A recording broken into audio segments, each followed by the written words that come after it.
Bring me everyone. What do you mean, everyone? Welcome to Everyone Racers, a show designed for the world of low-dollar racing and oddball car culture. It doesn't matter what kind of Lemon Champ or Lucky Track Dog league you run. SCCA or NASA, we don't discriminate. as long as you drive it hard and built it yourself. Join us each week for tech discussion, Tips, tricks, As well as news and notes from the world of amateur endurance racing. whether it's on the spot. hella sweet, Or we're lucky enough and Chrissy, I give you just the tip. we're sure you'll giggle a little. and learn even less. Everyone report to the paddock. This is Chris, This is Chrissy. Tim. And I'm mental. and we are Everyone Racers. Welcome to The Ferrari episode. The Ferrari, or La Ferrari, earns a 372 badge from its famous Autobahn video where it reached 372 kph. The Ferrari is project named F-150, not the one Tim has. This is a America. limited production mid-engine mild hybrid sports car built by the Italiano manufacturer Ferrari. The design of the V12 flagship hybrid received no input from Pininfarina, making it the first Ferrari since the Bertone-styled 73 Dino 308 GT4 not to have Pininfarina bodywork or some other styling since they started working together in 1951. Only 499 the Ferrari were produced from 2013 to 2016 with a weight of about 2,700 pounds, and each costs more than €1 million. Now, the Ferrari's internal combustion engine is a longitudinally mounted rear-mounted F-140, not as good as Tim's direct injected 65-degree V12 engine, 6.3 liters, 789 horsepower. Yeah, it also had 161 horsepower KERS unit, which provides short bursts of extra power to a total of 950 horsepower. Combined torque is 664 through a 7-speed dual clutch transmission. So that's a lot. And if you're not naming things silly names of you could be Tim the Tim, basically. Yeah, right? It's a boring name. It's Tim like the a not original name. I don't know, but if you put the in front of anything, I'm not It's saying it's definitive, good, right? but it makes it less boring because at least it's pretentious. I mean, yeah, there's lots of Tim, but there's only one, the Tim. Tim the Tim. Tim the Tim. It's kind of like beef stew, the beef stew. Oh, that's got to be good. There we go. Well, Right. okay then. I mean, there's 3 Chris's on this show technically, but if one of you starts calling yourself the Chris, everyone will know who you're talking about. It's true. I kind of think you need to change your moniker in the bottom of that corner there, Chris. What do you think I was just doing? This is the Chris. Oh, excellent. Oh, okay. Mental, it looks like you have a lot going on. So what is going on? What are you working on? So we've talked about the Miata drama. It was a wheel speed sensor gone faulty. Put a whole thing in the works on my Miata. So like none of my ABS stuff was working and that kind of stuff. And so the fine folks over at Findlay Mazda got it replaced, got it ready to go. It's back. I'm happy. It all works. Yay. I would love to have played, Guess the Loner, but it's a Mazda. I was at a Mazda dealer. I think it would take literally everyone 3 seconds to do. Well, they didn't give him a giant SUV. They definitely didn't give him another Miata. So yeah, I had a Mazda 3. Okay. Okay. Or it's that or a CX-30. I'd like to pick one. Which they did the last time they gave me a little CX-30. It's the baseline Mazda 3. And Mazda don't give us money. We're not getting paid here. Nice little car. Transmission was a little annoying. I thought the active safety systems, like I was slowing down for a car in traffic and it didn't like that. So it locked up the brakes for me and sent my muffin flying off the chair. But the rest of it, it's a good, if you're looking, I don't want to say entry level car, cause it was, 24,000, with the infotainment center, but, and leather, seating surfaces. But if you are looking for I have a real job now kind of nice car. Order the Mazda 3 muffin launcher. Now with this new feature. Yes, exactly. Standard I equipment. think it was a conversation, obviously Mazda 3, you didn't talk to my Miata because you wouldn't have thought about jamming on those brakes like another 2.5 seconds because the Miata would be like, don't worry, he does this all the time. It's fine. This is just driving in Vegas, buddy.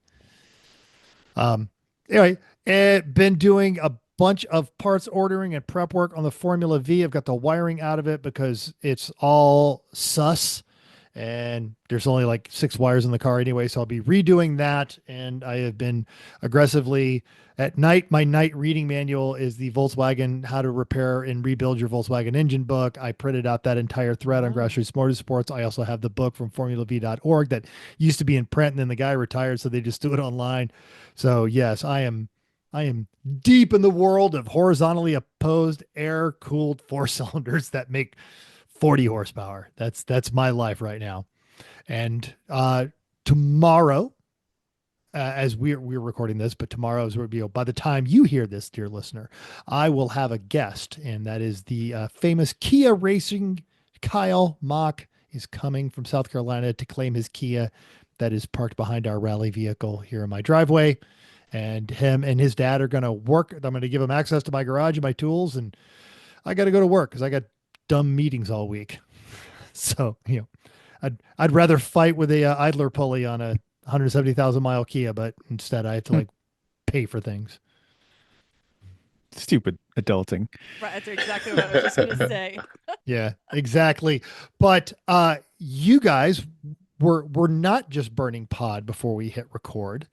Please tell us of your lovely week.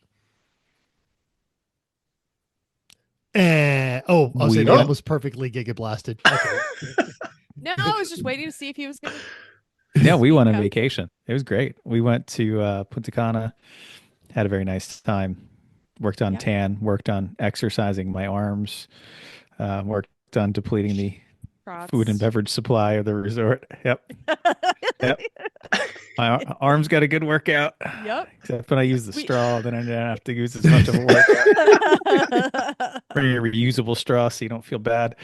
And yeah, we didn't get too burnt. Had some pretty good weather. It was a little windy a couple days, and I can't really go in the ocean at the resort that we went to, but it was new for us. We'd like to try new places. And is that one on the Pacific? No, it's Dominican Republic, so it's in the eastern point of the Dominican Republic. Yeah, down that way. But would recommend if you're in the Punta Cana airport, go to pay for the VIP security. If they had a sale like they did when we were walking by, instead of the usual $50, it was $20, and we said okay, and we were through in 3 minutes with basically oh, do you have a boarding pass and a passport? Yep. Okay. Thanks. Here's the duty-free section. That's it. Also, the VIP lounge there was very reasonably priced, especially if you get an Amex discount, and you get a pool and drinks and a buffet and a very nice place to sit away from the Gen Pop people. Gen Pop. Oh my gosh. We went to our gate and we were like shuddering, like, oh my God, this is what it would have been like. So it was great. Horror. Right? We're all our kids. Oh, I haven't seen a kid in a week. What? Children and chickens and goats.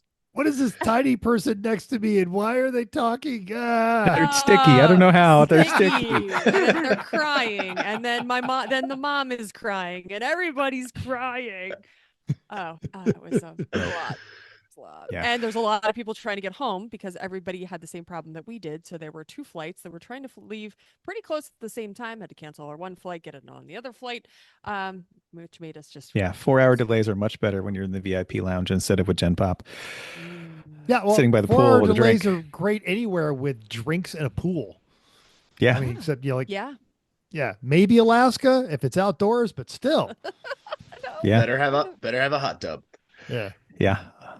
Also today, I spent a little bit of time confusing auto appraisers. I went to the local Mercedes dealer body shop that is also one of the direct repair shops for my insurance company. I said, oh, fine, we'll put these things together.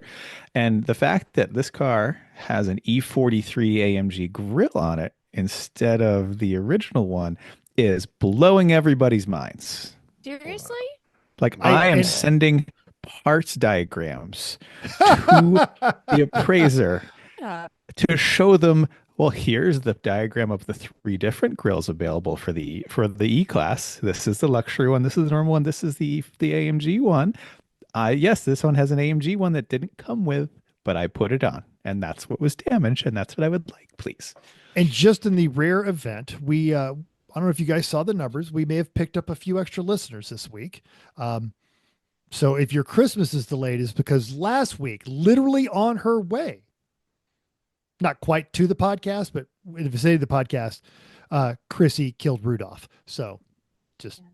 I was like, where are you going with this? Chrissy only knocked Rudolph out for the count. Another car came by and tore its ribcage extension, and that really I made it really late for stuff, and so yeah. Tag team back again. somebody else just. I couldn't even call my hunting friends to say, "Hey, I got one that's not quite dead for you," before somebody else hit it a bunch. So yeah, I still see Bambi flying across the road every once in a while. Anyway, I think it's better if you just think of it as Donna or, Blixen. Vixen. It's the sexy one. The sexy one. Slutty one. The slutty one. And let's, mates, yeah. We need to make some lifestyle sexy change. about hitting Vixen with the front of my car and then making him fly across the road. That's the weird part. Santa looks at all those reindeer and like, yeah, you're the sexy one, Vixen. Go. Go on a ride. Don't you dare kink shame Vixen. Oh, kink shame. Let's move on. Everyone needs a job. We're going to hear all about your adventures, but yeah, Tim, yes, what are you doing? You will hear all of my adventures, but basically I left the podcast and then went to New York City with my wife. She had to go there on business. We're hoping to go and see all of the wonderful things of the Christmas season of New York, and it absolutely poured the whole time. So we got to see all the really cool things within one block of the hotel. So that was about it. You know what would have made that better? A pool and drinks. Right? Yeah. That's true. Yes. Yeah. And then went to Road Atlanta on Thursday, and I got back today at about 1:00. So there's not much else to talk about. That was all of the things, and we'll continue further down in the show. All right. Crazy. They gigablasted again. I'll do it. News and notes time. Thank you. My connection is unstable. We'll see how this goes. Okay. Can you hear me? We're good? Yes, absolutely. We got for you, now, bud. anyway. Okay. Our friend and previous guest, Kyle Smith over at Hagerty, has some good information for you while you're outfitting your personal shop with cool bits you get for the holidays. In his piece, 7 grocery store items every DIY should have in the shop, he goes to point out that everything that you need, but he lists that they're not necessarily automotive, you can grab on your holiday run when you are going to one of those stores. The first one is distilled water, and this is quoted from the presentation. The article. I'll admit I do not have this, and most absolutely should, as my water is chalky and leaves a residue. And I'm sorry, that's not a quote from Kyle. That's a quote from me. Originally, I was going to read this one. Okay, sorry. Well, apparently Mental has bad water. So he, I live in a desert. Having distilled water means it has been brought to a boil. Steam is then condensed and collected, which gets rid of the impurities found in the water. So it's a good thing to have. You don't need just for cleaning, but it's handy to have around. Beverages, duh. Check out Facebook Marketplace. Tiny fridges are cheap. Usually people are trying to get rid of them. Yep. I've got one I need to get rid of if you're anywhere near Massachusetts. There you go. Kyle offered that a coffee machine might be a better choice over a kegerator. Muffin tins and baking sheets. Why? Organization, especially of tiny bits and screws. They wipe out easily, are sturdy, and can be easily labeled and then moved without mixing things up. Baking sheets are allowed for shallow drip trays and perfect for fiddly bits and from wandering off and during your disassembly and reassembly. You can buy them new, but you also can find them in second life, and old burned ones. Aluminum foil. Pantless Matt and I have acquired a bunch of those type of baking sheets from restaurants that have closed down. So we have like, Matt has the whole like rack, like the rolling rack you see in the kitchen. Yes. And so you can put your greasy parts on it and put it in the rack and then roll them out of the way. So it got him for like $40. He got the entire setup. So look on some auction sites and you can just scoop up some good stuff. That's brilliant. Why not pick up a used dishwasher while you're at it and have your own garage parts cleaner? Mm-hmm. And an oven so you can powder coat all your own things. Now you're it's a garage, to an and then you're kitchen. making sandwiches, right?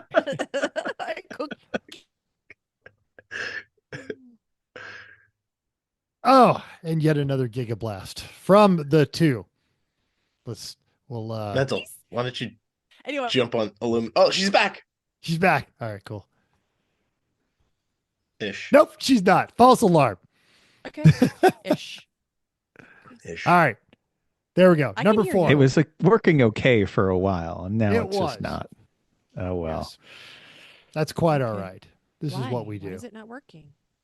I don't know. 'Cause this just means I need to call Verizon and get our stuff switched over to the new fiber optic one from this crappy ancient one we have that always does this now. Anyway, keep going. Well, if you have aluminum foil on your heads, it will continue to do this. Speaking of aluminum foil. Yes. We use it as Chris uses it for one of the cars, or did. I think that was the sub, to funnel oil from the oil location wherever you're taking the oil from into a oil pan. Foil. Petroleum jelly. Use it for holding head gaskets or seals in place. Lubricate O-rings so it doesn't get pinched. A turkey baster. We have one of these. Perfect for getting old, grody, old fluid out of brakes, power steerings, wherever you need to suck gross fluids out of. And lastly, scouring pads and cleaning brushes. Soft, non-marring scrubbers from the kitchen aisle are also great for cleaning car parts. What else did we miss? There's got to be some of these things in your garage. What kitchen solution do you have that you can add to your garage? Let us know. Well, a lot of those things go on a rotation, though. Like you take the kitchen scrubber that's not quite as good as for the kitchen anymore. Now it's out. Now it's in the garage. Sorry. Oh yeah. I keep a bunch of just green Scotch pads around because especially if you want to get like kind of a baked on grease, that's one of the best things on there. I also I'm really notorious for Ziploc bags. I always have like a bunch of little sandwich bags and I keep a marker in the little Ziploc bag box and label this, bolts from this thing. No one else will be able to reassemble it because A, you can't read my handwriting, and B, I write things like left side of blue thing attached to turbo part. Makes perfect sense to me, but yeah. For 4 minutes, and then you're like, what did I want to say on that? I can't remember. Which part did this go to? Oh no. Was this the moon trailer bolt? I can't remember. Like I was ever going to rebuild the Boone trailer. Fair. Yep. All right. Now, in a bit of sad news, just today, Joe Lorio at Car and Driver announced that Gene Jennings, former editor of Car and Driver and Automobile Magazine, has died at the age of 70 after a battle with Alzheimer's. Jennings was an editor at Car and Driver from 1980 to 1985 when her name was Jean Lindemood. Then in 1985, she was one of the founding members of Automobile Magazine, followed David E. Davis, where she would become editor-in-chief in 2000, and she stayed there until 2014.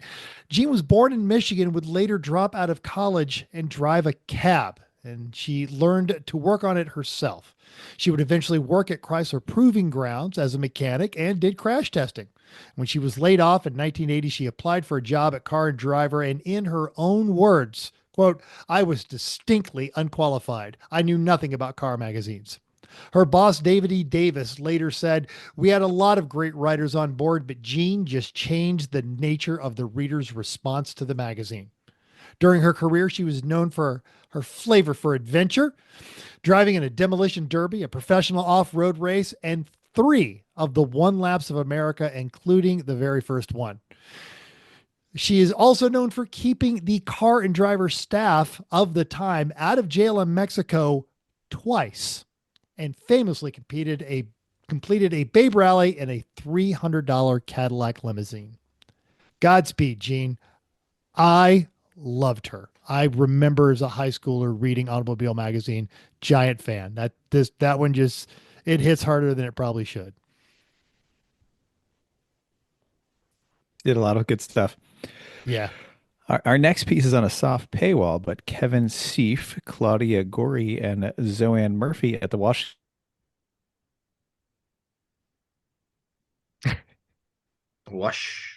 star. Not just Max Verstappen can be pressured into being a jerk from your parents. Anyway, here happens. Gearheads know that the path to F1 starts in karting.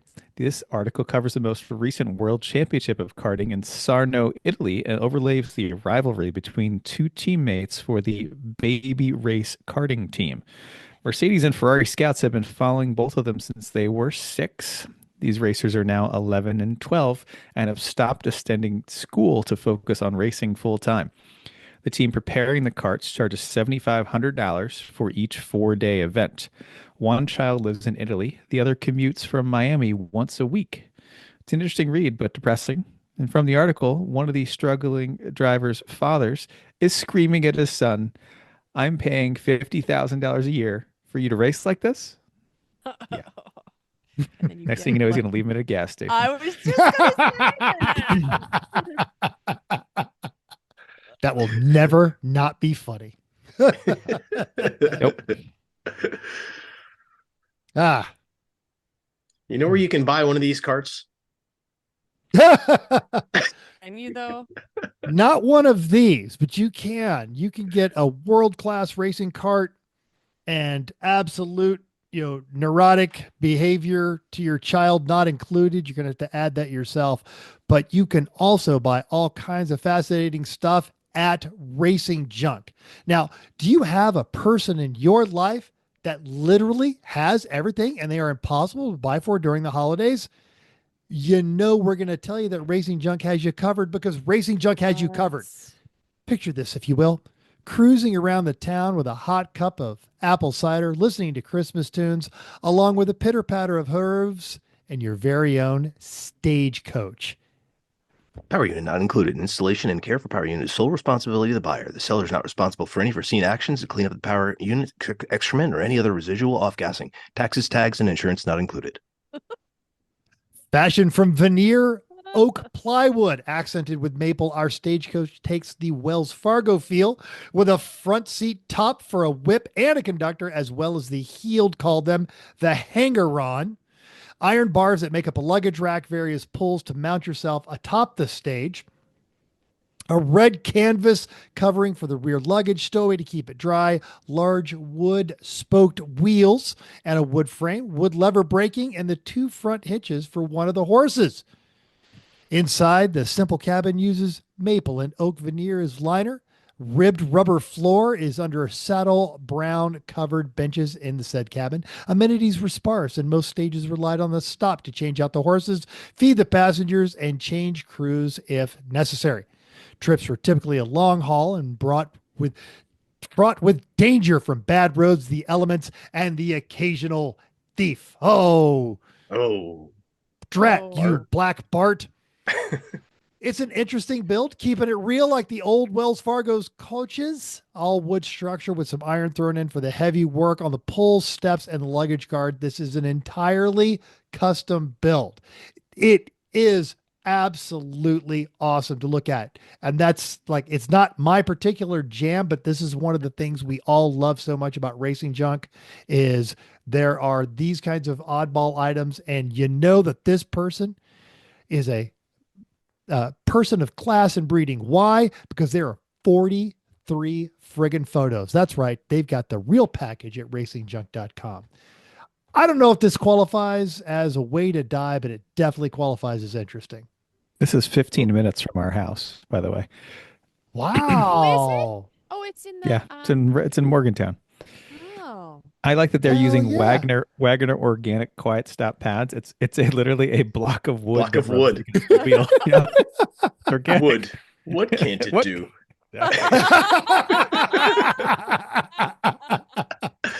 Excellent. Well, I will say Oh. this, friends. If you can't visualize a zebra pulling that along through the paddock with giant speakers and disco lights bolted to the back of it, then you aren't really living. We can't be Wow. friends. Then It looks we can't hang out. It looks new. Like Yeah, somebody just like somebody make it built and that. then- Yeah, yeah. and then just decided to sell it. And it's only, we didn't even talk about this. It's $4,500. I mean, I don't know what I would do with it and where I'm going to put it, but like, it's pretty reasonable for some guy to just work a really long time and Oh, make yeah. this wooden box that you could pull. I feel like I got boosted from the Amish people. No, I those are feel all like the very hardest- distinct. So The hardest part of owning this would be teaching the zebras to do the Running Man in unison while, so. You need a good zebra trainer. Oh, Okay. wow. Well, we don't have any upcoming racers. now We do there not. is one coming, Oh, but Yes. we don't have that information. We'll talk about that later. But it on December 28th and 29th, there is the Champ Car Sebring 2025 New Year's Eve double header. It's going to be an 8+7. But we will talk about why you won't hear from that later, because we have to move on to a much, much, much more important event. it's racer results time. And we're going to talk lots about the Scrodium 500, but we'll give you some winners. The Class A class, Loose Nuts Racing in a 2003 Nissan Maxima. B class went to Red Balls Racing in an 84 Fiero with a Saab swap. As one See? does. Right? Mhm. C went to ask us about our purity score in their 2003 Mitsubishi Eclipse. This is a fun list of A, B, and C winners. Like, it's not just like a BMW, a Miata, and a whatever. Mhm. Hello Sweet went to Dickie Speedman's Racing in a Toyota MR2. Spent 8 hours helping rookie teams get on the track Friday night. That's very nice of them. They But literally terrible. helped them from 4 p.m. until midnight on Friday night to get the Wow. car ready. Nice. That's great. On the other side of great, but terrible, the Swedish Steel Producers Association annual racetrack convention presented by Doug. It's a 97 Volvo. It's a rookie team. It smoked all weekend, clogged its cat, 107th fastest lap. Also, but terrible, the Patriot Race Team 2003 S10, leading the race with 2 hours to go. Rookie Team 350Z spins and hits them. Feels horrible, goes over and apologizes. They hug it out. Aw. Heroic Fix is Friends with Benefits Racing 2005 E36. That's got to be E46. Anyway, clutch explodes, cuts the transmission in half, along with the drive shaft and hydraulic lines. Yeah, when that flywheel lets go, it takes out whatever is around. It doesn't matter. Yes. Luckily, it wasn't their legs. Yeah. Yeah. Really. They spent the entire weekend rebuilding it to go out in the last hour to take the checker. That's great. And I got screwed. The Chester Cheaters 01 E36, they loaned their motor out. The team then destroys it. They loan their trans to Friends with Benefits and then destroy their own trans mounts at the end of the day, Saturday. They rebuilt them with wood. What can't it do? And then they race the entire day Sunday. Wow.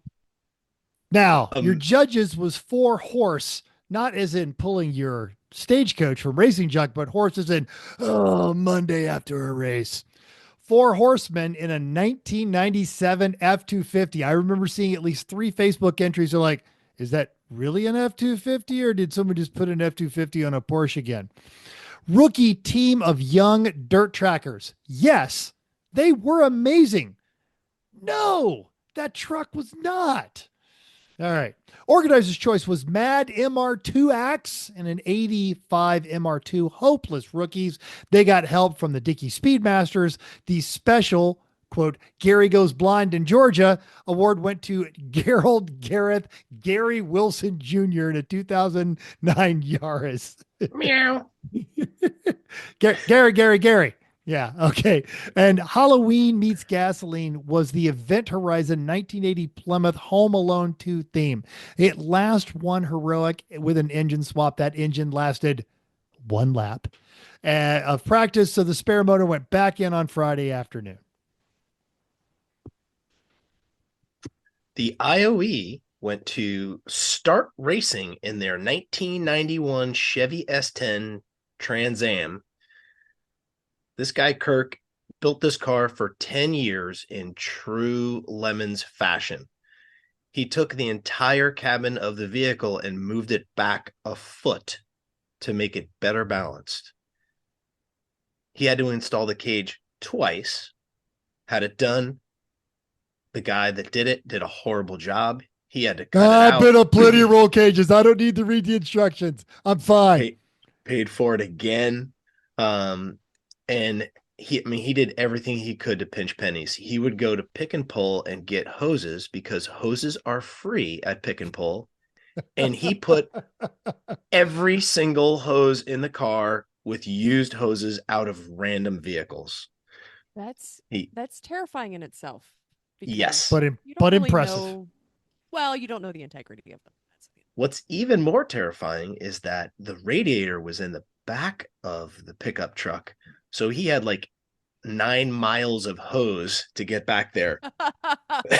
Okay. He used electrical conduit as a hard line to go underneath the cab to come back out of the bed to make it work out. The saddest part about the whole thing is, as soon as it came time to start to throw money at this thing, his team evaporated. So he planned on doing the whole race himself. He said, I was going to drive for a couple hours, take a break for a couple hours, drive for a couple hours. So Nick from HQ hooks him up with 2 Lemons legends, Neil Losi and Anton.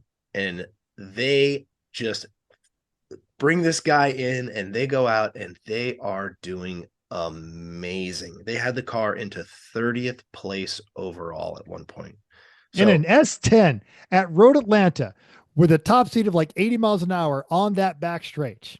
I'm going to go and share my screen real quick and give you guys a little love on this amazing vehicle. So this car was it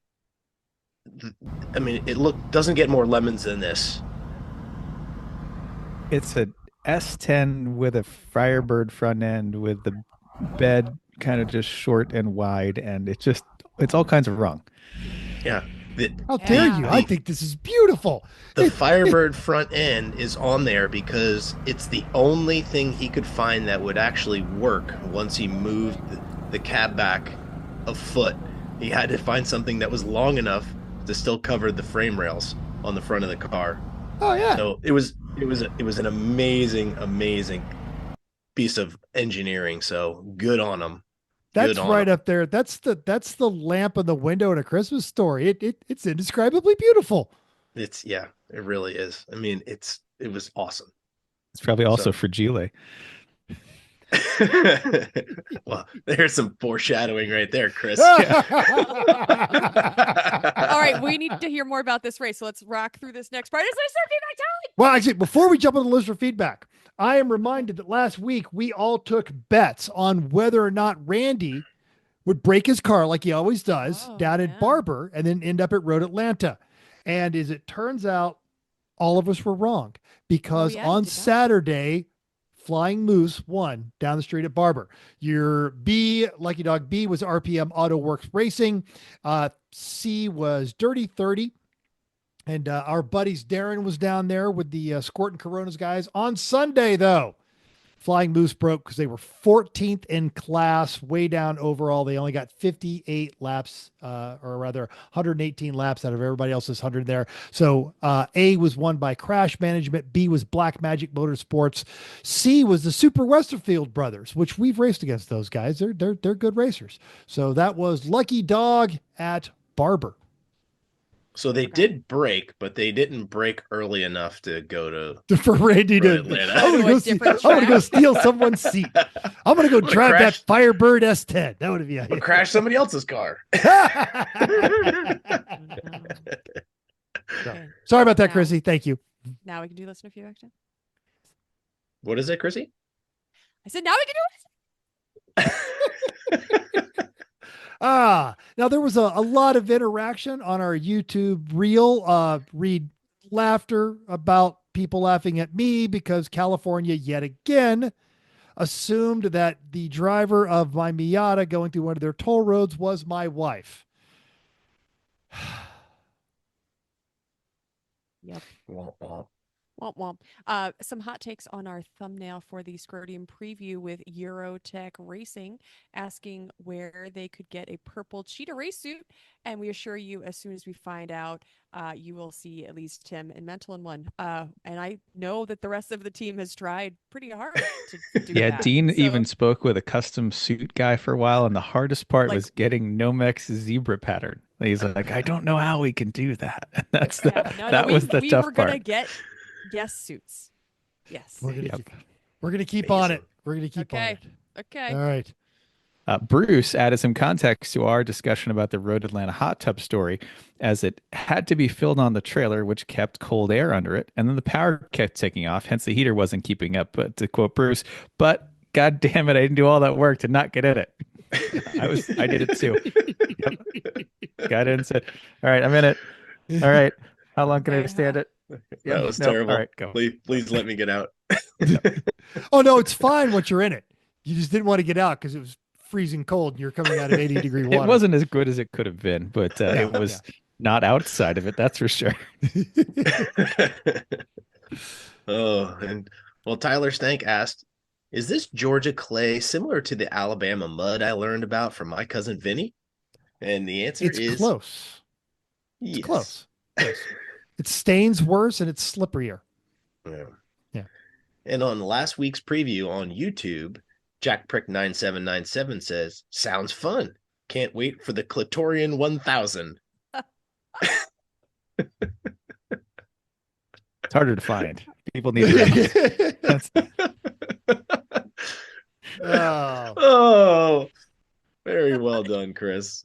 You know who probably didn't laugh that hard at California picking my Miata thinking it's my wife's car? Because I'm not relating any of that other listener feedback to her. Thanks. Oh, no. I wasn't going to touch any of those. You know who would not get into a cold hot tub? There you go. That's true. That's true. There you go. But would be poolside with a drink at the airport all the day. Mm-hmm. Yep. Hi, Mom. Hi, Merry Chrissy's Christmas, Chrissy's mom. Oh yeah. Merry Christmas. Cookie weekend. Mm. Okay, it's main topic time. Tell us how this weekend went down. All right, it was super fun. So Thursday was travel day. I had something that I am going to throw out there with for our racers that do 24 hours. So the Uber driver on the way to JFK had a secondary visor, which is that amber anti-glare stuff you can get. And I was like, that stuff actually works really good for getting the dazzle out. And I was like, but it's kind of inconvenient if it's only right there. So while I'm in the cab, I Google searched night amber vision glasses. So go to Amazon and get yourself a pair of $19 night vision anti-dazzle glasses next time you're going to do a 24 and race at night. It was unbelievable looking through his visor how clear that was. So tech tip. I feel like anti-dazzle glasses, and then when you have to deal with Daz in the penalty box, it's like, who's talking to me? I can't see them. Where's Dazzle? I can hear him. Where's Dazzle? I can't see him. You clearly can't see anything. You're screwing this up. You're driving around in the dark. Little insider baseball. Dazzle's the zebra that sometimes you will meet in the penalty box. Yeah. Dazzle did not go to Road Atlanta, but there were two new puppets that debuted there. So we'll talk a little bit about that. The judges were sadly, we were one man down going into the weekend. Brian Trainer could not go. He had something come up at work, his real job. So they found a more than suitable replacement in Judge Kristen. So there you go. She's awesome. Won't you please help save Classic? Mm-hmm.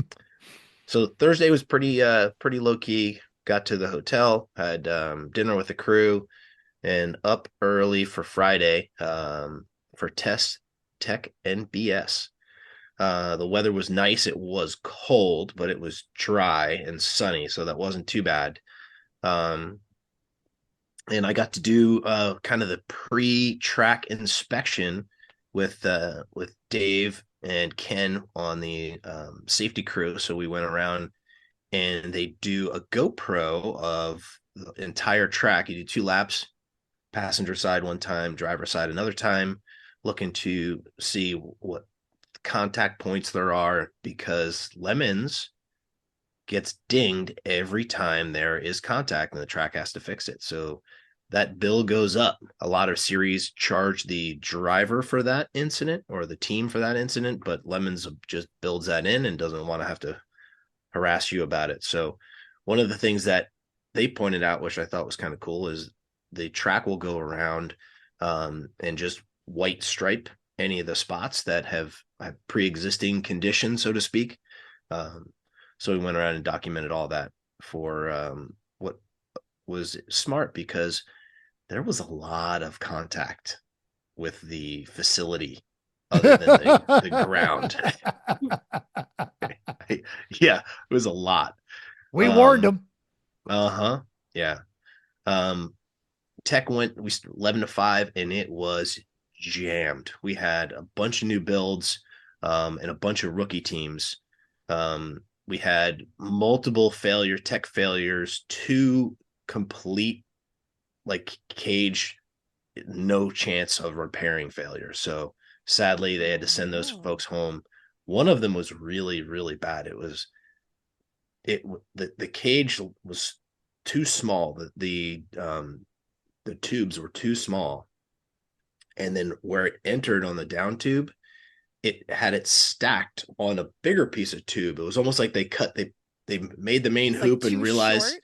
It was 2 inches too short, and they just welded another piece on. And we were like, we couldn't tell if it was sleeved, the smaller one sleeved into the bigger one, or if they just booger welded it all together. And we were like, no. Oh, that's a collapsible breakaway roll cage. Oh, that's what you want. Yeah. Crumple zone. Right. Crumple zone.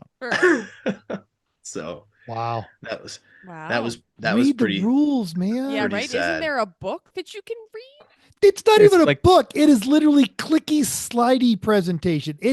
I could have actually presented it at 2 of the meetings I was at work today, and almost half of them would have got it. It's like my first race car. Nice little colors and drawings. Yeah, easy. It really is. It's if you don't know how to hit print, then you'll fail. But if you do know how to hit print and look at the photos, you probably won't fail.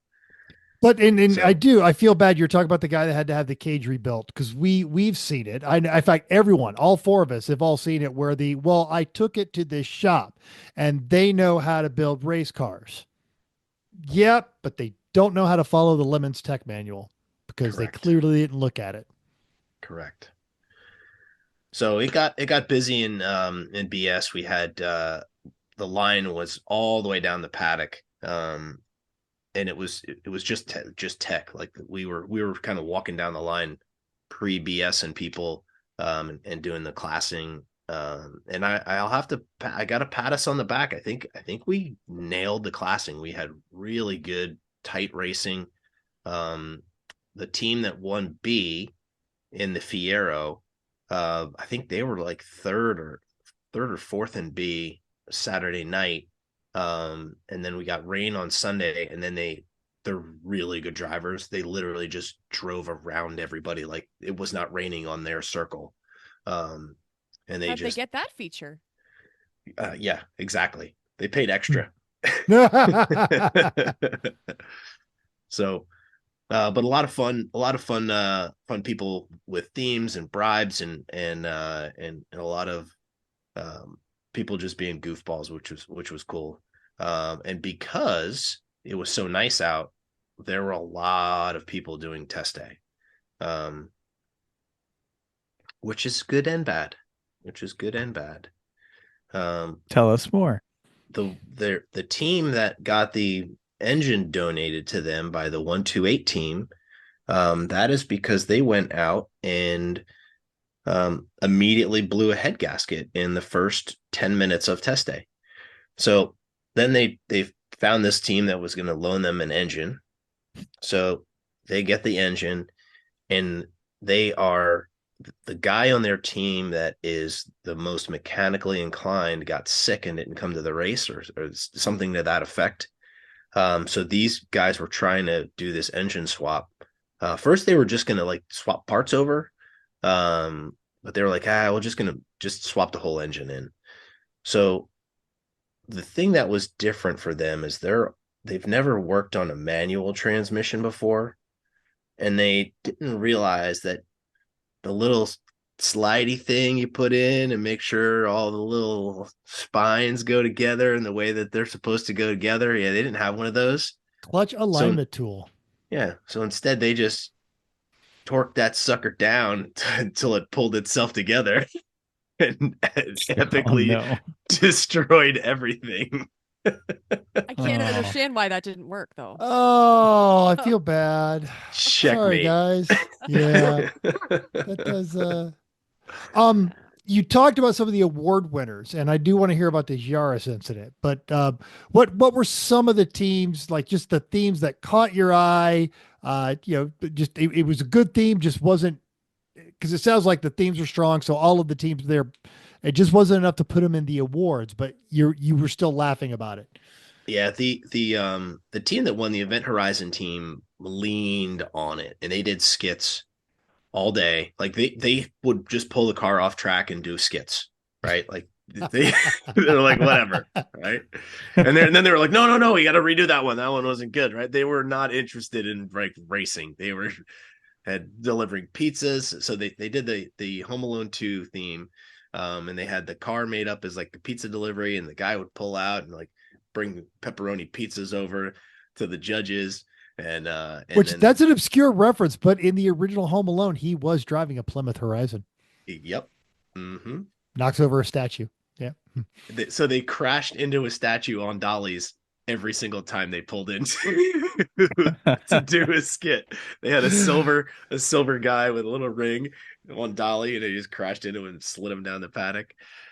So they did it really well. They had the minivan with the mom screaming, "Where's Kevin?" Like they did all of it. And they did it all weekend long. So they really were really good about it. We had the Dragon Con theme out of the Mitsubishi team that ended up winning C. They were great. They fed the judges all weekend. And I think they were so excited to actually be in the hunt for class. They just abandoned theming all weekend. They had all the stuff. They had the costumes. They had all the things in there, but they were so focused. But they almost checkmated themselves too. So one of the things I covered in the driver's meeting was fueling. Don't leave your fuel rigs down unattended in the hot pit, something we always talk about, right? Well, Sunday, they had their fuel rigs down there, and then they go up around, and they're standing underneath we call the chalet under cover to try to stay dry. Well, safety crew's looking around, and they're like, unattended fuel cart, right? So they drag it over to penalty, and I warned them. I said, hey, if you leave your fuel there, we will gladly put it in the judges' vehicles. So luckily for them, the golf cart was low on gas and not one of the F-150s. So we topped off the golf cart, put like 3 gallons of gas in the golf cart, and the guy runs over. And this was towards the end of the day on Sunday. They're leading. We didn't know whose it was, obviously. This is the people leading C. And now they're like, we're not sure we have enough gas to finish the race. because should we listen to just the used rules. 3 gallons. So luckily for everybody, I think they learned the lesson. They sweated it out a little bit and still got the victory. So that was pretty awesome. The F-250 folks had a really cool setup on theirs. They had like a whole Gatling gun on the back, and that actually the gun spin. They had little wings on it, so the Gatling gun would spin around as it was moving, and the whole guy on the back was on a pivot, so he would pivot around, and they were awesome too, and they were the dirt track rookies, just absolute goofballs. And there's a picture of them with the Gatling gun, and they had the I can't remember, what do you call them, with the truckers, where they got the spikes that stick out of the lug nuts. They had the extended things on there. On the side, they've got this giant wang on the back of the truck with these huge end plates on it, and on one of the end plates it says, I've hit my head on this, and then they had marks for how many times. And there were a lot of marks on it, and so that was pretty awesome. Good crew. And they came to visit us in Penalty quite a few times, but they were always really good about it. So good group of guys. And the Jagerbomb crew, car 60, pour one out for those guys. They had an incident with their car, but they dropped off a whole thing of Red Bull cans duct taped together with wires, and duct taped to that were little airplane bottles of Jägermeister, so they looked like little dynamite bombs. And he said, we brought you Jaeger bombs. So that was pretty cool. So it was a bunch of fun stuff like that. And so tell me about this Yaris incident. So the on Yaris, Friday. yeah, the Yaris, for those of you that are SpongeBob folks, Gary the snail is one of the people for meow meow. Yep, he's a meower. So there's Gary. This is Gary on Friday morning. Oh, it's a nice paint job. Really good. I mean, the car looked amazing, and if the you look little up on eyes the on the roof, yeah, and that's the great. the big Well done. snail eyes on the roof, and they lit up, and like it's bright pink with the like SpongeBob colors on the bottom, black wheels, so the wheels kind of blended in. I mean, just really, really cool looking. And sadly, they had an incident on Friday where they knocked the eyes off of the car. So there's a video that is probably going to make wrap up where Gary's off the track, and one of the eyeballs is rolling down turn 1 at like a half a mile an hour. It takes like 30 seconds for it to go like 15 yards. So that's how they got the Gary Goes Blind in Georgia award. But they put the car back together overnight on Friday, and it went out and it turned laps all weekend. They only had one spin. They had one spin and one 4-off, I think, for the whole weekend. So they did really, really good. But yeah, it's it's Yaris did Yaris things. It's not the first Yaris to have an incident. So when you guys started meowing, I was immediately taken back to the Instagram video that I sent everybody last week of the bat cat. Sorry. Meow meow meow meow meow. It was good. So that was Friday. Friday was like I said, I mean, we went nonstop from 11 to 5:30 to get all the cars done. Then went back to the hotel, had a nice dinner with the staff, figured out how we were going to accomplish the next day, which is a long day. We started at 8:00 for a driver's meeting, and Brian was on cue to be the MC for the weekend. And then when Brian went out, Craig and Rob, neither one of them were really interested in doing it. And Aaron Cole was next in line, and he was like, why don't you just do it? So I was like, all right, I'll do it. So I'm like, yeah, I'm going to get up. This is my first time being MC. So I'm going through the list and talking about stuff and cracking jokes. And I get about halfway through the, maybe about 2/3 of the way through the thing. And a guy about 10 feet in front of us faints straight down, boom. Ambulance.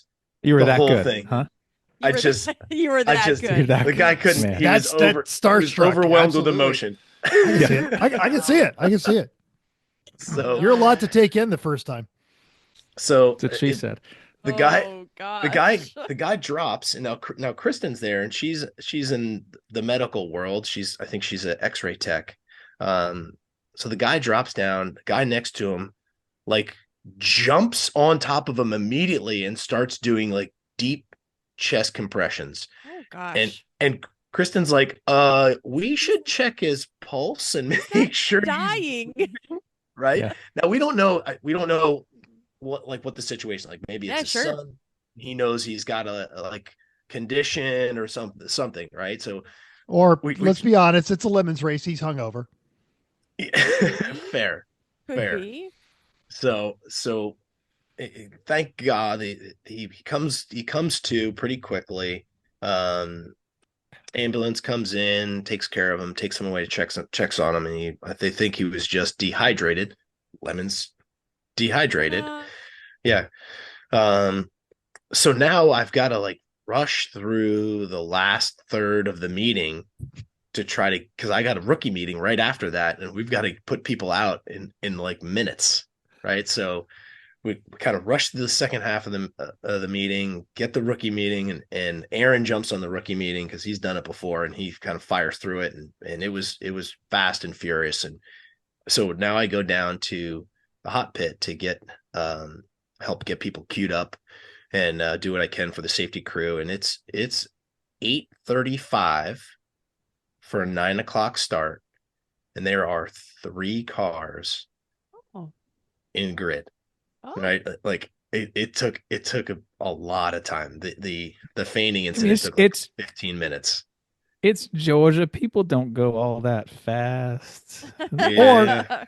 Or people like, oh man, he was dehydrated. I should go drink some water before I climb into this car. That guy. That's it. Yeah, right. So we'll tell everybody that the upcoming race. Hey, don't be like that one guy that passed out. Yeah. So we're not kidding when we say drink water. Drink water. Drink a lot of water. So we're getting people lined up, and now it's like 10 minutes to, and Dick Check is just backed up. Like everybody's flooding at the last second, right? And we're just sending cars. Go, go, go, go, go. Right. And I think there was probably about 15. So there were 119 cars registered for the race. I think we had 110 turn laps because test day bit a few people. So it was, everybody, we probably had 15 or 20 cars that were in line trying to get on track, like as the leaders come by the first time under yellow. So it got a little hectic in turn 1, and it's dry. It's the first time it's been dry in 7 years at Atlanta. People are like ready to go. So this one poor rookie team, they've got a red E46. The guy loops it in turn 1, getting on the track. Oh. He then proceeds to ignore all of the flags, all the black flags. They're not flying at him, obviously. Yeah.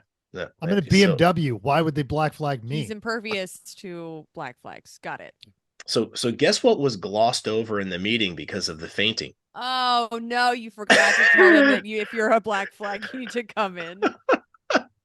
So we didn't mention the penalty box specifically. We said you get a black flag, numbers pointed at you, you have to come in.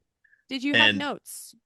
Yes, but once again, like I had to I had to go fast. Yeah, right. You're trying to remember what you already talked about.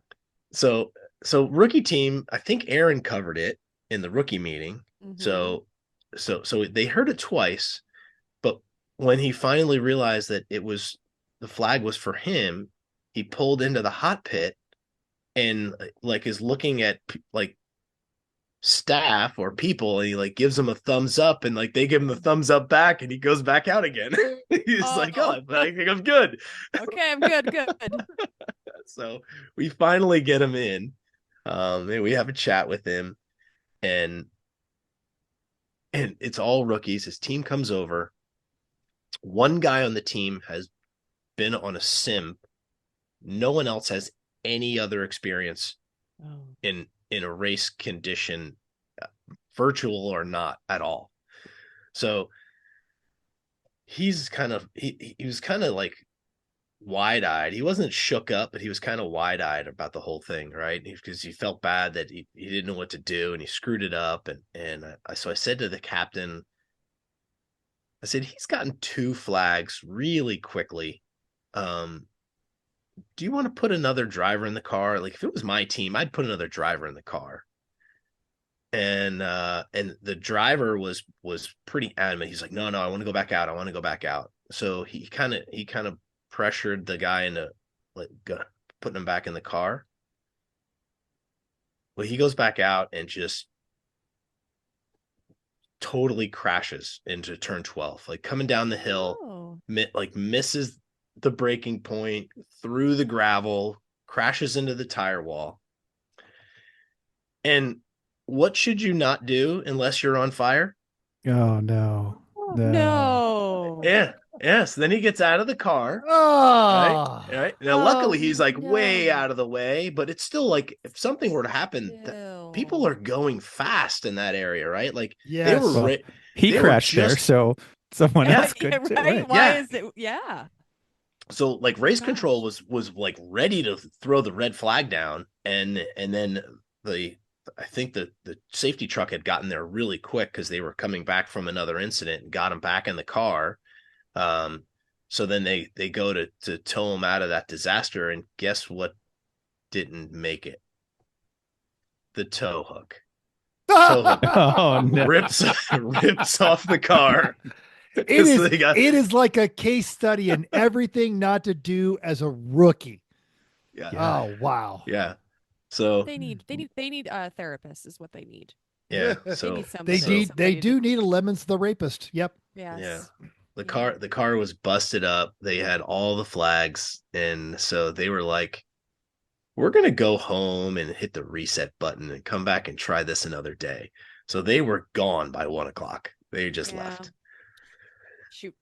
Yeah. Well, so I mean, that's a rough morning. So that was a rough start. They may want to think about their roster for the next race. Yes. Yeah. Or that guy gets a couple races off at least. Yeah, they're all decent people. Maybe not understanding the game. Maybe come observe a race or two. Maybe you don't drive. You come pit crew for somebody. That would be smart. I think other sports beckon for the one guy, but or pit crew. How about that? If it's his first race, I'm prepared to forgive those kinds of mistakes. Yeah.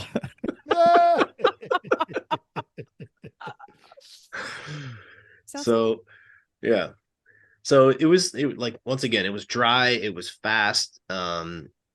There were some crashes. There was one that was pretty nasty, and they were what we thought was going to be a lock for the heroic fix,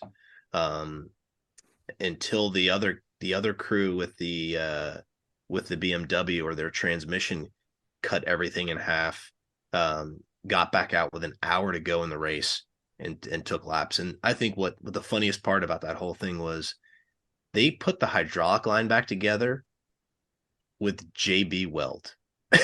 Oh. And it held. It held. Wow. That's even more amazing. That's the impressive part. Oh, so this team, they've got a Honda del Sol.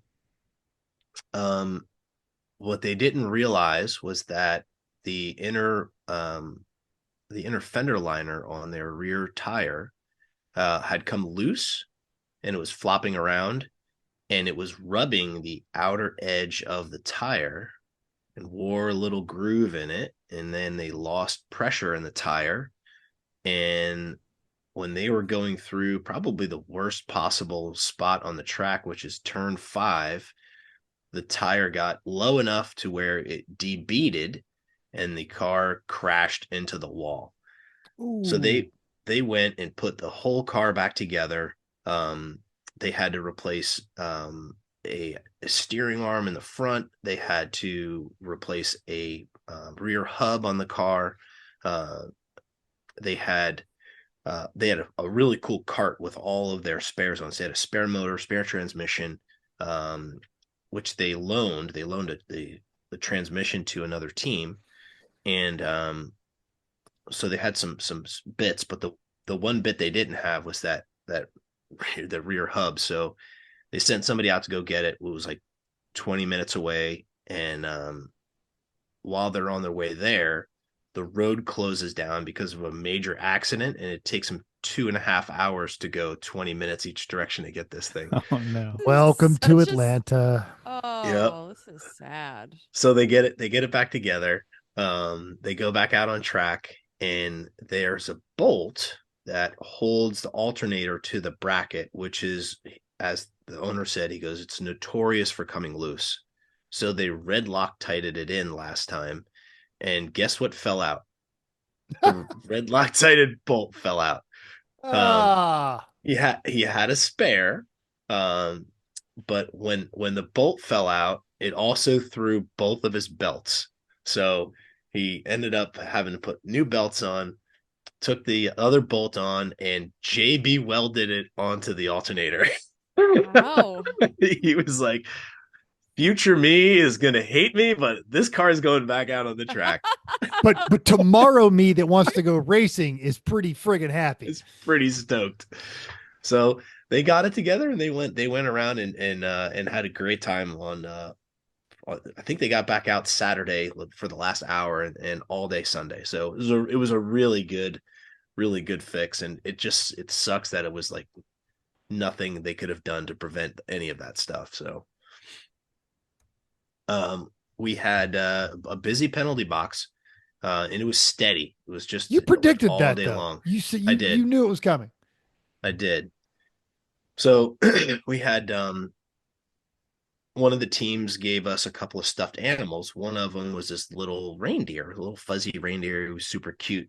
I was like, I am going to cut a hole in the butt of that reindeer and make that into a little hand puppet. And then I had this bright red teddy bear. Like the whole thing was bright red, and it just looked angry, like an angry little teddy bear. So I cut a hole in his butt and put my hand up there, and I was having good cop, bad cop discussions with drivers where the little reindeer was being like, oh, you look like you had a hard time out there. What happened? And the other guy's like, he'd have a hard time. He's an idiot. And then so it was like back and forth with the two puppets. I had a lot of fun with that. That was really good. I feel like somebody should have gotten that on tape. The only person that would have videotaped it would have been you, and you had both hands full with puppets. Well, we didn't have any extra hands. They were all tending to other miscreant drivers. We had an E46, a red E46, nice car. What we think happened was he had a failure at the steering box junction. So he came into the penalty box, right? He got both wheels like this, just sliding in, like one pointing east and one pointing west. And it's like, and he pulls in, and I look at one and I look at the other, and I was like, how did you get here? Like, that is a miracle. I feel like, if you've got downtime in the penalty box and you hear tires squealing, as a judge, your immediate reaction is, I am going to reach into their helmet and pull out their soul. Oh. But then you turn around and you see it's mechanical, and you're like, oh, well done. Yeah. Okay. Yeah. Nicely. All right. Yeah. I'm immediately looking to grab the radar gun. Right. And then I see the guy coming in, just full toe out. Right? No, Not like gone well. tires bald on the front. Both tires are trashed. So here's the problem. Only the passenger side wheel would turn. The driver's side would not. And he's got the like wicked camber. So even if you straightened out the wheels, he would go a half a foot and the thing would just turn in hard on itself, right? So we couldn't get him out of the penalty box. He was stuck in the penalty box. No. So we get him all the way to the back. We kind of to the entrance, right? So his back bumper is far enough out where a flatbed can scoop him up and get him out of there. But the flatbed would come and kind of get ready, and then he'd get a call on track, and so you'd have to go out on track. So the car was like stuck in penalty for like a half an hour. So we're trying to get cars around this disaster, and they finally got that thing out of our way. So that was a mess. But there was a lot of attrition on this race. So I went up to the tower at about 3:00, and so the race was 9 to 5. I went up there about 3:00, and Stephanie, who was kind of working the system up there, said it's really quiet. How many cars are out there right now? She said there are 59 cars circulating the track. Whoa, 119 down to 59. 59. Wow. I'm trying to think of a race that had more carnage than that. Wow. Yeah. It was a lot. It was a lot. So speaking of carnage, the team we talked about earlier, the Jaeger bombs, their poor little car had an incident, and they what hit the wall. What did they hit so hard? How many walls? Everything. Most of one wall. Yeah, that was not a hit. It was more of a it was if they thought the wall was sandpaper and they were trying to smooth out the finish of the side of the car. And they hit so hard, they ripped the door. For those of you listening, the door is shoved back about 8 inches. It's like peeled open. Like yes, can opener. Yeah. And the front end is all smashed up. There is a large chunk of the wheel missing. That is a piece of the rotor that's sitting on top of the wheel right there. And it dragged the entire side of the car. So driver was fine. But like it's wrinkled. Like that. Are they having an argument with the wall about who has the line? Because that's what I'm seeing. Yeah. Well, they lost. It was bad. It was a big hit. But the cage did its job. There was no deformation in the cage at all. So like hats off to them and the cage builder. They've got a little bit of work to do to get that thing back out there. But it is it was a pretty good hit. So the end of the day, the paddock started to get a little bit quieter. It's a small paddock if you've never been there, and it gets really, really full. And it was pretty quiet by the end of the day Saturday. And when we came back Sunday morning, and it was nasty, typical like shriveled scrotium 500 weather. It was there were teams that left overnight. They were like, meh, I think I'm gonna go home. So like if you're one of those 60 something teams that had a broken car and now it's just gonna pour rain, you're like, I'm okay, thanks, I'm good. Yeah, I had a nice dry day. I'm gonna go home and fix this in my garage. So we get the typical line up the top 10, get the rest of the cars in there. And when we lined everybody up Saturday, and once again, remember, we were struggling to get everybody out before we released the cars. There was a line of cars going to turn 1, and then there was the top 10 line, and then there were 3 more lines of cars. On Sunday, we didn't use that first stretch going to turn 1, which is probably 20, 25 cars, something like that, probably 20. There was the top 10, and there were 2 lines of cars. So we were 2 lines short of where we were on Sunday, or on Saturday rather. So it was light, and it was miserable. The weather was just rainy and like not hard rain, just constant drizzle and cold and windy. Just and enough the, to just So to what were we used nod to? your soul. Yep, this is exactly what we, Yes. well, minus the snow. We've been there when it's been icy and snowy. So yeah, it wasn't Which snowy. then turned it was to the drizzle. yeah, it was a balmy 42, so that wasn't too bad. yeah. So we get everybody lined up. Track goes green. Immediately the tippy tap board lights up. Oh no. 2 cars in the top 10 immediately spin out. One of them spins out under double yellow before the green flag drops. Oh, that's really Is he trying to warm his I- tires up by sweaving?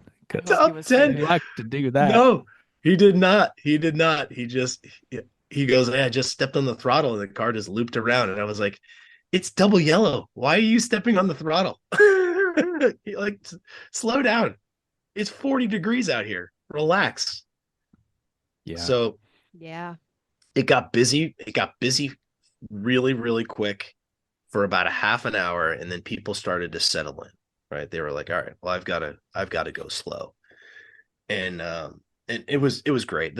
Some of the rookie teams that had never, driven in anything like that. Like they drove for the first time on the nice day on Saturday. And then they come out there and they're like, I don't know what to do.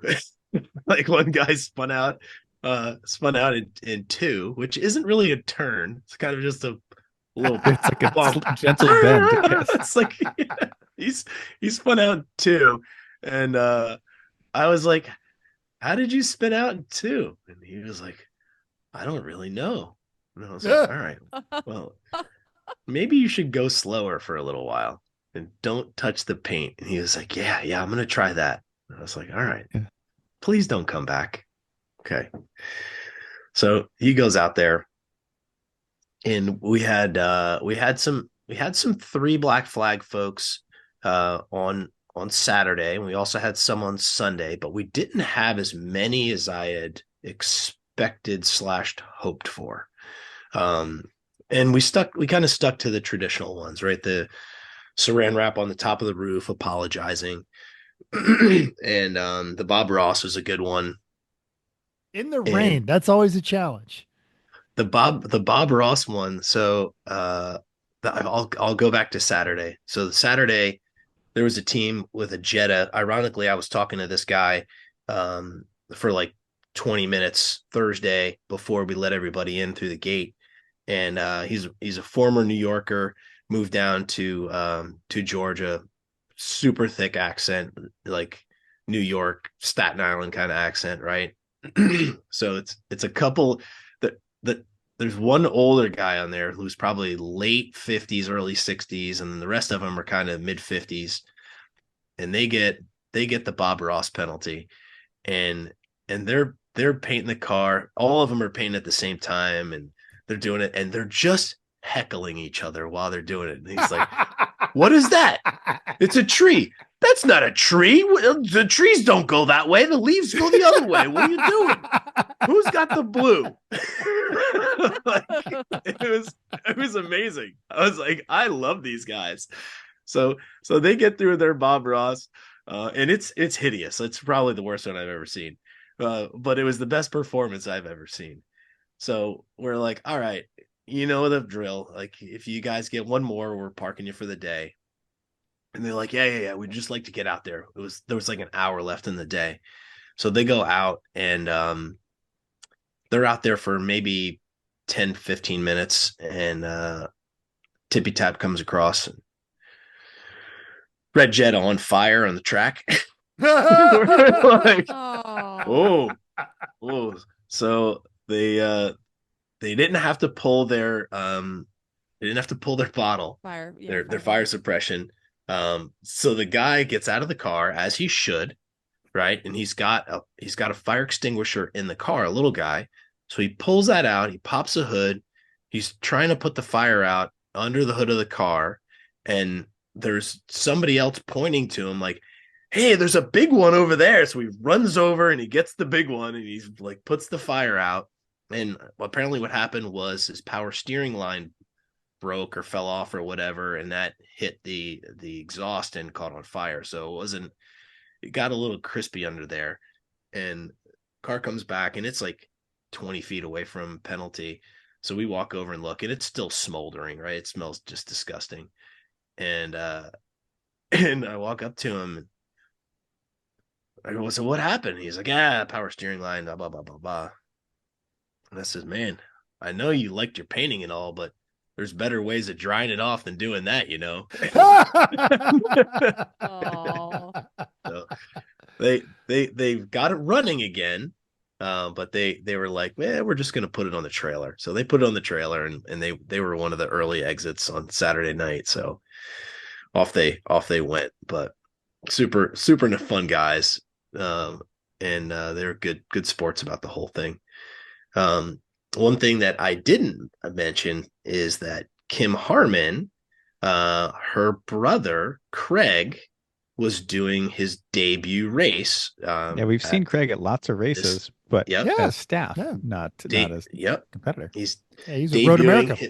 Debuting his car, and if you're looking on the YouTubes, that car that Kim's standing on is his car. It's this Mercedes, and it's the car sat for like 20 years. They replaced a bunch of stuff, basically everything but the wiring on the car, and they were fighting fuel starvation all day Saturday.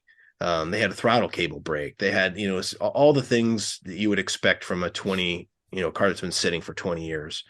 Well, Kim got up at the beginning of the driver's meeting and said, so my brother is debuting his car for the first time this weekend. So be nice to each other. Like, don't hit my brother's car, but I'm not telling you which one it is. We're not going to tell you which one it is. Right. So this rookie team in this Civic, one of them came like out of control too fast through 12, like buzzed their tower, and then immediately spun in turn 1. So he's in a Honda Civic. Clearly, he's too fast, too furious. Yeah. So he comes in for black flag, and Kim yells at him for almost hitting her brother's car. Craig wasn't driving it, and driving too aggressive and blah blah blah. You guys are rookies. You shouldn't be doing that. So they end up getting 3 penalties.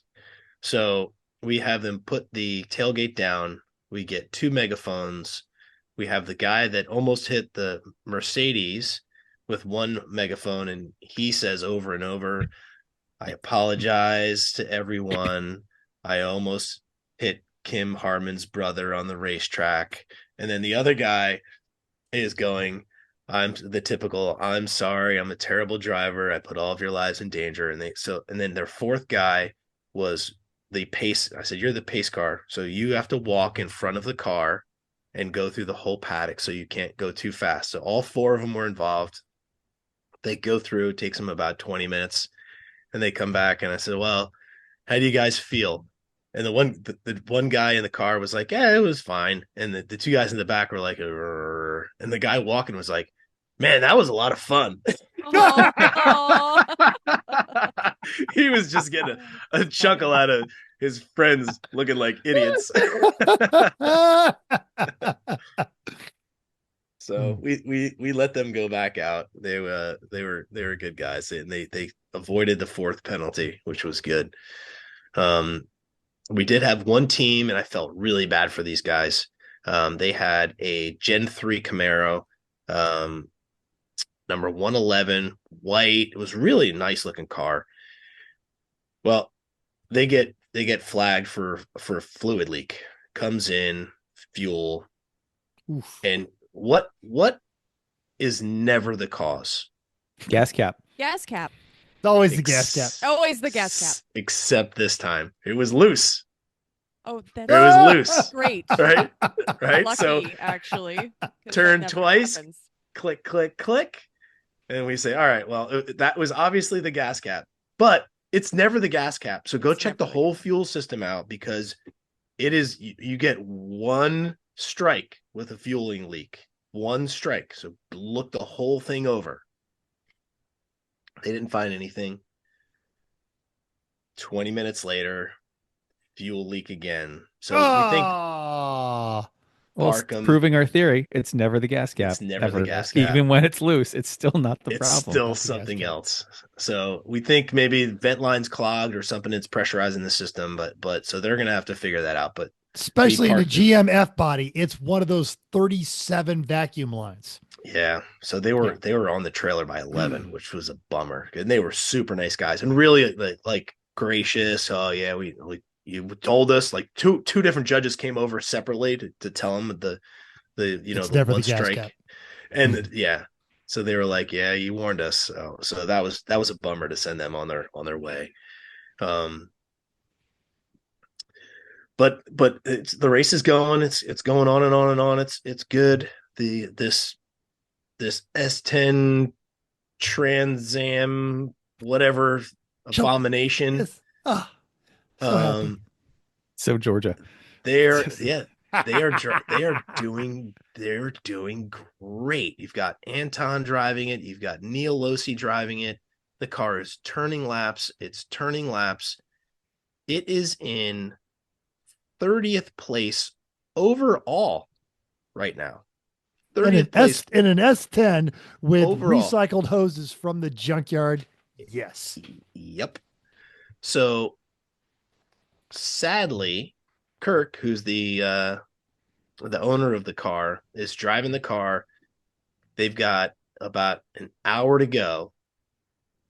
He's going down the main straight towards turn 1, and he steps on the brakes, and the car immediately snaps around and goes into the wall. Like immediately. To the point where he said it was like it wasn't like I stepped on the brakes, like I did it the same way I'd done it for an hour and a half, and like I started to lose it. He was like, it just quick snapped.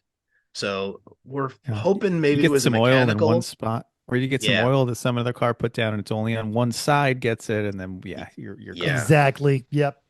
So the car was in pretty bad shape, and he was beating himself up pretty good about it, and so he wins IOE. He's got a free race, right? So Neil's like, put it back together, man. And he's like, no, I don't know. I just don't have the money. I don't have the money to do it, blah, blah, blah. And both him and Anton were like, well, we got to pay you for the gas and for the entry. And he was like, no, I'm not coming. He wouldn't take their money. He's like, they're like, no, take our money. Like, fix the car. We want to drive the car again. Yeah. So I think he was just mentally in such a bad place. Like, they're going to follow up with him and try to talk him off the ledge and get him back out there, because that car needs to go out there again. It's so absolutely, it's so amazing. And so even amazing. if he's because it sounds like he was building the car for years, he's probably very emotionally invested in it. Maybe he's got to process that. We'll get him to somebody else's car, because he sounds like exactly the type of person we want. Yes, 100%. So good guy. Kyle, reach out to us, buddy. Kurt, yep. Reach out to us. We know people. People. You know famous people now. Even though they crashed, think about this. They crashed with an hour to go in this like abomination of a vehicle and still finished 40th overall. So good for them. Yeah. Absolutely. Okay. What else you got? Then we get the checkers. And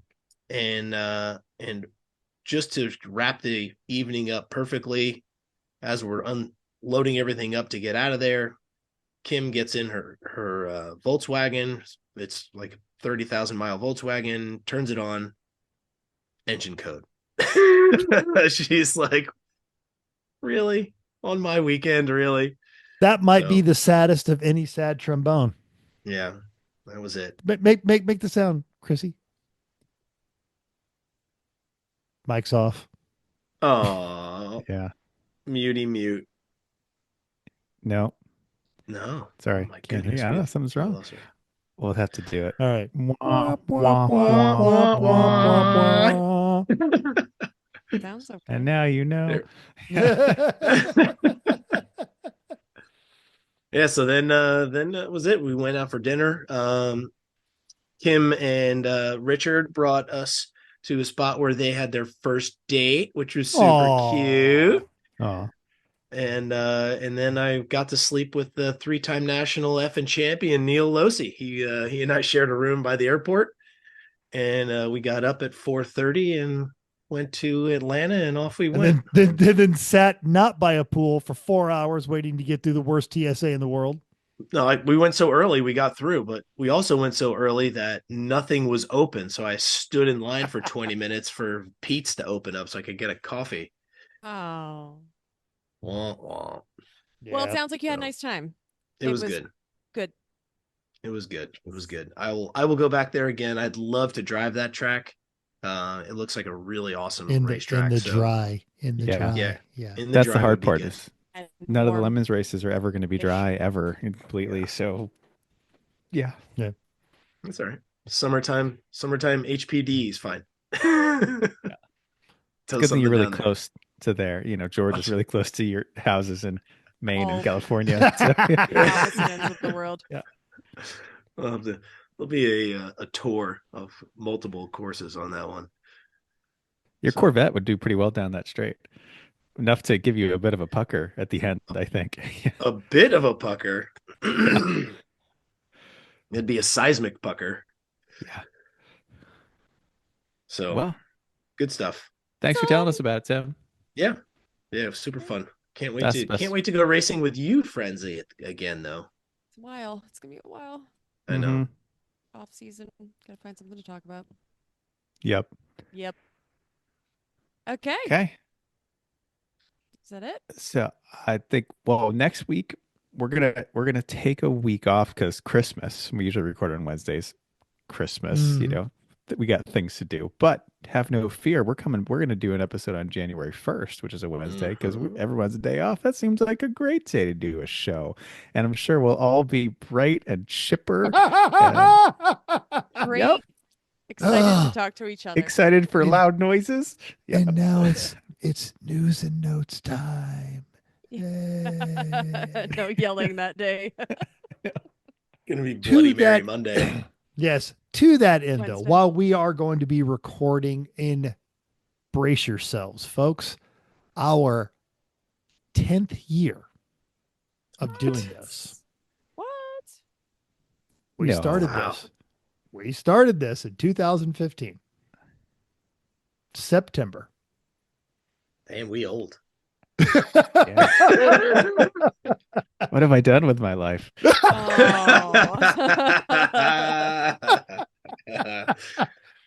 So, we are adding the extra element. 10 years. 10 years. 10 Yeah. years. We are adding the extra element to our New Year's goals show.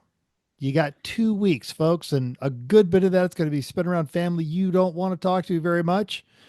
So get a hold of us on all of our social medias and talk to us about what your goals are. We're going to have our report card like we do. And it'll all be, well, I said I was going to get rid of all these projects and I didn't.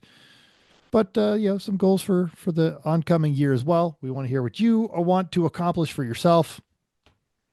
All of that good stuff. Hear about all the goals we didn't accomplish this year. That's Still usually have the way it time. is. Or something. Get to it, boys and girls. Yeah, that's true. Yeah. We could knock it all out in the next 2 weeks. It'll be totally fine. Good. Do that. Or sell it. I didn't accomplish it. I sold it. Check. Exit It's up on strategy. people's list. Great. Well, we'll see everybody then. Thank Thanks. you, everybody. Happy holidays. Happy holidays.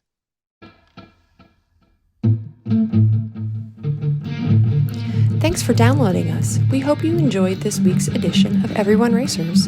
We also hope you will join us in the world of driving, racing, and building, because everyone can be a racer, even you. If you enjoyed this podcast, subscribe. It's totally free. Then go to iTunes and give us a 5-star rating. Even if you hated us, give us 5 stars and tell us why. If you have any questions or show ideas, drop us a comment on our Facebook page, Everyone Racers, or email us at everyone.racers@gmail.com. You can still text us at 484-243-0455. Find us on Instagram at everyone.racers, YouTube and Facebook under Everyone Racers, or even Reddit at /E1R. Thanks again, and until next week, keep the shiny side up. Unless there is no shiny side, then just keep those wheels down.